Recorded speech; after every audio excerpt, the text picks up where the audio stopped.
acting on climate change is not something that I do today. It is actually a commitment that we do. It's not going to be a failure.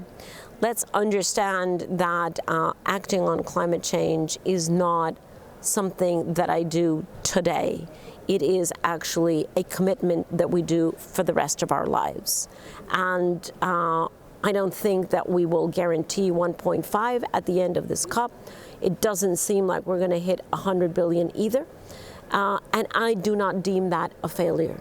I deem that as taking stock of where we are today, which is sizably much better than where we were in Paris 6 years ago. Coming in at the end, and in Paris we switched around and had them coming at the beginning, which is what we're going to do. I think that we have a responsibility to be honest and to really understand the complexity of what we're doing here. We have never radically transformed the global economic system, ever, except in the Industrial Revolution, and then it happened because we discovered a resource and developed the technology. We have never done it on the basis of policy. This is the first time that we're having that radical transformation on the basis of policy that follows the guidance of science. I think that is actually pretty impressive.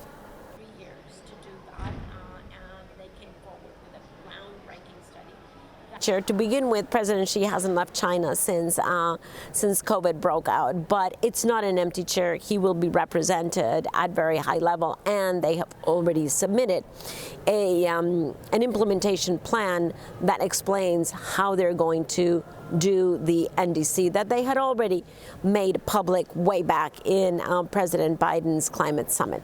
So I wouldn't qualify China as having an empty chair. Quite to the contrary, President Xi Jinping has sent his absolute top climate negotiator, Minister Xi Jinping, who was the head negotiator for China in Paris, and he will be here in person the whole 2 weeks. But collectively to the entire process. When you're having them coming at the end, they end up trying. 1.5 is the new 2 degree. Today, there is consensus that we cannot afford to go to 2 degrees, or in fact, not even well below 2 degrees. I may not guarantee success, but certainly I'll have a better chance at it. So, positive thinking to dip into our conviction that as a human race. The other contribution of science is to tell us unequivocally that in order to protect 1.5, we actually have to cut global greenhouse gases by 1/2 by 2030. We did not know that in Paris. So we now have an increase in stringency. 2050 is still there, but is not the focus of timetable. So I would argue 2030 is the new 2050, and 1.5 is the new 2 degrees.